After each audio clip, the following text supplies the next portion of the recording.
हे दिगू भट, हे नमस्कार. जोशीबुवा, या मठाची दिवाबत्ती हेच बघतात. उत्तरेकडील कनकदास म्हणून होते, त्यांनी 100 वर्षापूर्वी या मठाची स्थापना केली.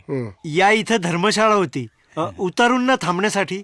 हे महादेवाचे देऊळ कनकदास येथेच राहायचे. या उकिरड्यात हं? हो हो मी मात्र अशा दरिद्री ठिकाणी राहणार नाही. माझी चांगली सोय करा.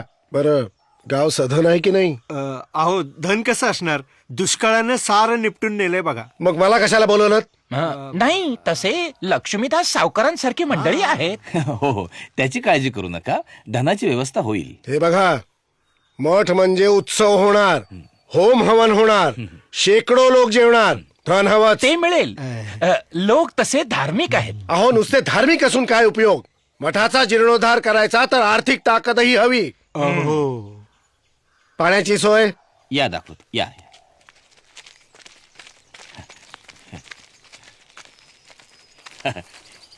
हे बघा. छे छे छे छे, काय हे? हा गाळ उपसायला हवा. गावकऱ्यांना कामाला लावा, साफसफाई डागडुजी करून घ्या.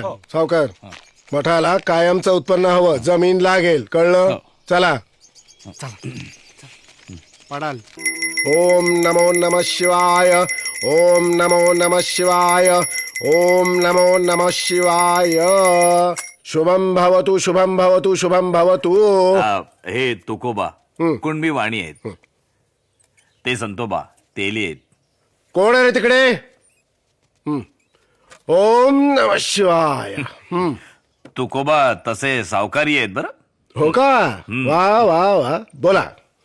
आपलं बरंच नाव ऐकलं, म्हटलं भेटावं. हो, कनकदासांच्या मठाला मी पूर्वीची प्रतिष्ठा प्राप्त करून द्यायचं ठरवलंय. खरं तर तुमच्यासारख्या धनिकांनी त्यात खास लक्ष घातले पाहिजे. तुकोबाने बी त्यांच्या देवळाचा जीर्णोद्धार केलाय. तुमचं देऊळ आहे? जी. तिथे कीर्तनं होतात? हो लोक गर्दी करतात का कीर्तनासाठी? हो, जमतायत हळूहळू. आश्चर्य आहे. तुम्ही कुणबी वाणी असून देऊळ उभारता, कीर्तनं घडवून आणता. आणि हे सावता अभंग रचित आहेत. म्हणजे यांना संस्कृत येतं? हो, कामापुरतं येतं. हा, चांगलं येतंय की. काय रे? हल्ली कोणी उठतं आणि गीतेवर भाष्य लिहितं. नाही, हा अधिकाराचा प्रश्न तर आहेच, पण खरं म्हणजे ज्याला जे येतं त्याने त्यावर बोलावं. उदाहरणार्थ, मला तुमच्याशी डाळ तांदळाच्या भावाविषयी बोलायला आवडलं असतं. हवं तर मठाला लागणाऱ्या वाणसामानाचं गुत्ता मी तुम्हाला दिलं असतं. किंवा तुम्ही असं का नाही करत?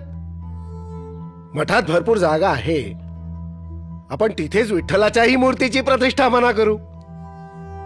त्या देवळाची जी व्यवस्था तुम्ही बघा, त्या मंदिरातून मिळणारं सगळं उत्पन्न तुमचं, अर्थात मठाला काहीतरी देऊन. आपला काहीतरी गैरसमज झालाय. आमचं वडिलोपार्जित देऊळ आहे, प्राप्तीसाठी नाही भक्तीसाठी उभारलंय. अहो थांबा, आपलं बोलणं संपलं नाहीये अजून. नाही, आम्ही यागळ्या कामासाठी आलतो. हे लिहतेत ना, यांना भगवद्गीतेविषयी काही प्रश्न विचार. हा, विचारा विचारा. नको, उत्तरं मिळाली.